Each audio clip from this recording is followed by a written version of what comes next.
السلام علیکم لسنر، امید ہے کہ آپ خیریت سے ہوں گے۔ آئیے ملک احمد یار خان کی ڈائری سے ایک نئی تفتیشی کہانی سنتے ہیں جس کا عنوان ہے جائیداد کا وارث۔ تو آئیے شروع کرتے ہیں۔ مشرقی پنجاب کا وہ قصبہ تحصیل ہیڈ کوارٹر تھا جس کے تھانے میں میری تعیناتی کو تقریباً 1.5 سال ہو گیا تھا۔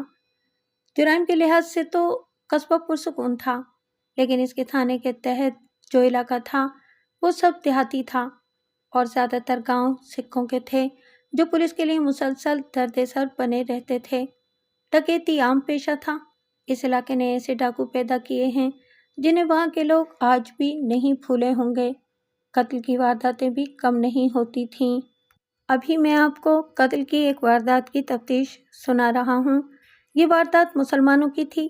مشرقی پنجاب ہمیشہ سکھوں کا علاقہ رہا ہے۔ کچھ علاقے مثلاً فیروز پور، گورداسپور وغیرہ مسلمانوں کی اکثریت کے علاقے تھے۔ یہ پاکستان میں آنے والے علاقے تھے، لیکن ایسا ہو نہ سکا۔ میرے تھانے کے علاقے میں اکثریت سکھوں کی تھی۔ ان میں 3 گاؤں مسلمانوں کی اکثریت کے تھے۔ ان میں کچھ آبادی سکھوں کی بھی تھی۔ ان 3 گاؤں میں ایک گاؤں خاصا بڑا تھا۔ مسلمان زراعت پیشہ تھے اور ان میں بڑے زمیندار بھی تھے۔ دیہات پر انہی کی حکومت تھی۔ ان میں سے ایک زمیندار جس کی عمر 42 سال کے لگ بھگ تھی، دن دہاڑے قتل ہو گیا۔ آپ نے گھوڑے کی ذہانت کے مظاہرے شاید دیکھے ہوں گے۔ کسی کا گھوڑا چوری ہو جائے اور چور اسے مالک کے گھر سے 20 میل دور کیوں نہ لے جائے، اگر اسے موقع مل جائے تو وہ اپنے مالک کے گھر واپس آ جاتا ہے۔ گھوڑا کتے جیسا وفادار جانور ہے۔ اس مقتول زمیندار کے پاس اعلیٰ نسل کی گھوڑی تھی۔ یہ گھوڑی 7-8 سالوں سے اس کے پاس تھی۔ مالک نے اسے بڑے لاڈ اور پیار سے رکھا ہوا تھا۔ یہ زمیندار ایک روز پہلے دوسرے گاؤں میں اپنی گھوڑی پر گیا۔ اسے اگلے روز واپس آنا تھا۔ صبح کے 10:30 بجے کے لگ بھگ اس کی گھوڑی اکیلی واپس آئی۔ گھوڑی زمین پر کھر مارتی اور بے چینی کا اظہار کرتی تھی۔ گھوڑی کا سوار کے بغیر گھر آنا ہی خطرے کی علامت تھی کہ سوار کے ساتھ کوئی حادثہ پیش آیا ہے، لیکن گھوڑی کی ذہن پر ایک نشانی بڑی صاف تھی۔ زین پر تازہ خون کے 3-4 قطرے پڑے ہوئے تھے۔ مقتول کے نوکر اور دونوں بیویوں نے شور شرابہ کیا۔ گاؤں کے کچھ آدمی گھوڑی کو خالی آتا دیکھ کر پہلے ہی گھوڑی کے پیچھے چلے آ رہے تھے۔ مقتول کا بھائی بھی آ گیا اور وہ گھوڑی پر سوار ہو گیا۔ گھوڑی اپنے آپ چل پڑی۔ تھانے میں رپورٹ دینے والوں نے مجھے بتایا کہ گھوڑی اپنے آپ ہی موڑ موڑتی گئی اور بہت تیز چلتی گئی۔ سوار نے لگام ڈھیلی چھوڑ رکھی تھی۔ گھوڑی نے اس جگہ سب کو پہنچا دیا جہاں مقتول کی لاش پڑی تھی۔ گاؤں کے کئی آدمی گھوڑی کے پیچھے موقع واردات تک پہنچ گئے تھے۔ میں جب وہاں گیا تو مجھے جس چیز کی سب سے زیادہ ضرورت تھی وہ غائب ہو چکی تھی، اور یہ تھے قاتل یا قاتلوں کے کھرے جو لوگوں نے پاؤں تلے مسل ڈالے تھے۔ میں نے وہاں کی زمین دیکھی۔ یہ کھرے محفوظ رکھنے کے قابل تھی ہی نہیں۔ گھنی گھاس تھی، چھوٹے چھوٹے سرکنڈے اور جھاڑیاں تھیں۔ اس گھاس اور جھاڑیوں کے درمیان پیدل چلنے والوں نے 2-2.5 فٹ چوڑا راستہ بنا رکھا تھا۔ اس پر کھرے ہو سکتے تھے، لیکن تماشائیوں نے یہ غائب کر دیے تھے۔ یہ کم و بیش 100 قدم لمبا اور 50 قدم چوڑا نشیب تھا۔ اس کی گہرائی 20 فٹ کے لگ بھگ ہوگی۔ آمنے سامنے 2 اطراف میں گھاٹیاں اترتی تھیں، دوسری اطراف سے بھی اترا جا سکتا تھا۔ اس کے کنارے ڈھلانی تھے، بعض جگہوں سے عمودی بھی تھے۔ اس میں بارشوں کا پانی جمع ہو جاتا تھا۔ اوپر کھیت سے تھے جو زیادہ نہیں تھے۔ ایک طرف علاقہ ناہموار تھا۔ ادھر سے گزرنے والے اس لمبے چوڑے نشیب میں سے گزرتے تھے کیونکہ یہ شارٹ کٹ تھا۔ اگر اس میں پانی جمع ہوتا تو بھی ایک طرف سے گزرا جا سکتا تھا۔ جن دنوں کی یہ واردات ہے ان دنوں اس میں بہت تھوڑا سا درمیان میں پانی تھا۔ پانی کی وجہ سے ہی اس نشیب میں گھاس اور دیگر اقسام کی ہریالی زیادہ تھی۔ ایسی زمین پر کھرے نہیں دیکھے جا سکتے۔ لوگوں کو وہاں سے دور ہٹا دیا گیا۔ مقتول کے صرف بھائی کو میں نے اپنے ساتھ رکھا۔ لاش پیٹھ کے بل پڑی تھی۔ کپڑے خون سے سرخ ہو گئے تھے اور خون تازہ تھا، خشک نہیں ہوا تھا۔ مر جانے کی وجہ سے خون بہنا بند ہو گیا تھا۔ زخموں کی حالت سے پتہ چلتا تھا جیسے ابھی تک خون رس رہا ہو۔ زخم کچھ کم نہیں تھے۔ مجھے اب زخموں کی تعداد یاد نہیں رہی۔ زیادہ تر زخم کلہاڑی کے تھے۔ ایک ران پر کلہاڑی کے 2 گہرے زخم تھے۔ انہیں دیکھ کر مجھے خیال آیا کہ یہ زخم اس وقت آئے ہوں گے جب مقتول ابھی گھوڑی پر سوار تھا۔ کلاڑیوں کے دیگر زخموں کے علاوہ 2 یا 3 زخم ایسے تھے جو لمبوترے نہیں بلکہ گہرے تھے۔ ان میں سے ایک پیٹ پر اور 2 سینے پر تھے۔ اپنے تجربے کی بنا پر میں نے ان کو برچھی کے زخم لکھا۔ مقتول کی پیٹھ پر کلاڑی کے 2 زخم تھے۔ اتنے زیادہ زخموں سے یہی رائے ذہن میں آتی تھی کہ یہ قتل شدید عداوت یا انتقام کی بنا پر کیا گیا ہے۔ یہ واردات رہزنی کی معلوم نہیں ہوتی تھی۔ رہزنی شام کے بعد ہوا کرتی تھی۔ تھانے سے موقع واردات کو آتے ہوئے میں نے اپنے ساتھ آنے والوں سے دریافت کیا۔ مجھے یقین سے بتایا گیا تھا کہ مقتول کی کسی کے ساتھ خونی دشمنی نہیں تھی، لیکن میں نے اسے سچ نہیں سمجھا تھا۔ مجھے خیال تھا کہ خاندانی نہیں تو ذاتی دشمنی ضرور ہوگی۔ مقتول کی عمر 40 سال سے 1.5-2 سال ہی زیادہ تھی۔ ان وقتوں میں اسے جوانی کی عمر کہا جاتا تھا۔ ویسے بھی مقتول بڑا زمیندار ہونے کی وجہ سے تندرست و توانا تھا۔ دشمنی کی یہ وجہ ہو سکتی تھی کہ کسی کی بیوی یا بہن بیٹی کے ساتھ اس کے تعلقات ہوں گے اور اسی سلسلے میں یہ مارا گیا۔ میرا شک سکوں پر بھی تھا۔ لاش کے معائنے کے بعد میں نے ارد گرد دیکھنا شروع کیا۔ ایک تو گھاس پر لوگوں کے قدموں کے نشان تھے، لیکن جس طرح گھاس سبز سرکنڈے اور ہری جھاڑیاں ٹوٹی پھوٹی ہوئی تھیں، اس سے پتہ چلتا تھا کہ گھوڑی ادھر ادھر ہٹتی بڑھتی رہی ہے، یعنی سوار گھوڑی کو ادھر ادھر سے نکالنے کی کوشش کرتا رہا ہے، لیکن قاتلوں نے گھوڑی کو رستہ نہیں دیا تھا۔ اس سے یہ بھی پتہ چلتا تھا کہ قاتل ایک نہیں تھا۔ مقتول کی ران پر جو زخم تھے وہ بتاتے تھے کہ کلاڑیوں کی ضربوں سے اسے گھوڑی سے گرایا گیا ہے، اور گھوڑی کے دوسری طرف کے قاتل کے پاس برچھی تھی جو اس نے اس وقت مقتول پر استعمال کی جب وہ ابھی گھوڑی کی پیٹھ پر ہی تھا۔ لاش سے 2-3 گز دور ایک ہنٹر پڑا ہوا تھا۔ ان وقتوں میں جب لوگ گھڑ سواری کرتے تھے تو سوار بیت کی خوبصورت سی چھڑی ہاتھ میں رکھتے تھے، اور بعض مزیدار آدمی چمڑے کا ایک خوبصورت ہنٹر رول کر کے ہاتھ میں رکھتے تھے۔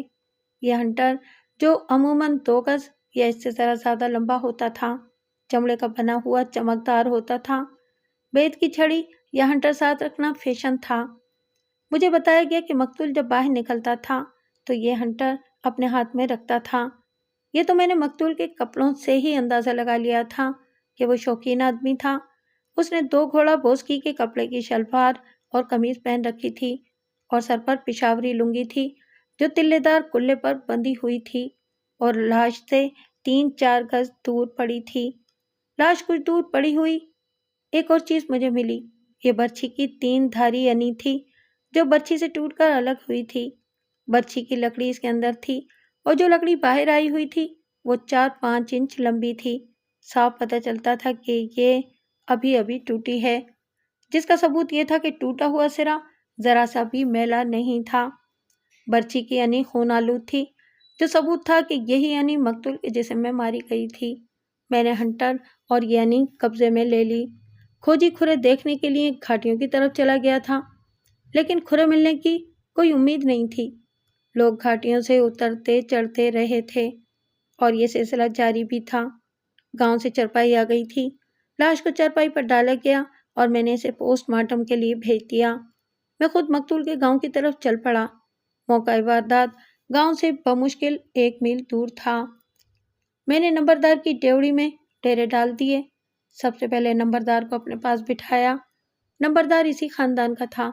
میں نے اسے کہا کہ وہ مقتول اور اس کے خانگی معاملات اور دیگر احوال کے متعلق جو کچھ بھی جانتا ہے مجھے بتائے۔ پہلے تو یہ معلوم کرنا تھا کہ مقتول کردار کے لحاظ سے کیسا تھا۔ نمبردار نے جو کچھ بتایا اس سے میں نے یہ رائے قائم کی کہ مقتول انہی بڑے زمینداروں جاگیرداروں جیسا تھا جن کو ہم آج تک دیکھتے آئے تھے، لیکن وہ اپنے نوکروں، گاؤں کی کمین ذاتوں اور مزاروں کے ساتھ بے انصافی اور ان پر تشدد کرنے والا آدمی نہیں تھا۔ سب کی عزت کرتا اور عزت کرواتا تھا، لیکن میں اس سے یہ مطلب اخذ نہیں کر سکتا تھا کہ وہ شریف آدمی تھا۔ نمبردار نے بتایا کہ مقتول شراب بھی پیتا تھا۔ میرے پوچھنے پر نمبردار نے یہ بھی بتایا کہ گاؤں کی کسی عورت کے ساتھ مقتول کے قابل اعتراض مراسم نہیں تھے۔ اس نے یہ بات اس لیے وثوق کے ساتھ کہی کہ گاؤں میں کسی کا پردہ نہیں رہتا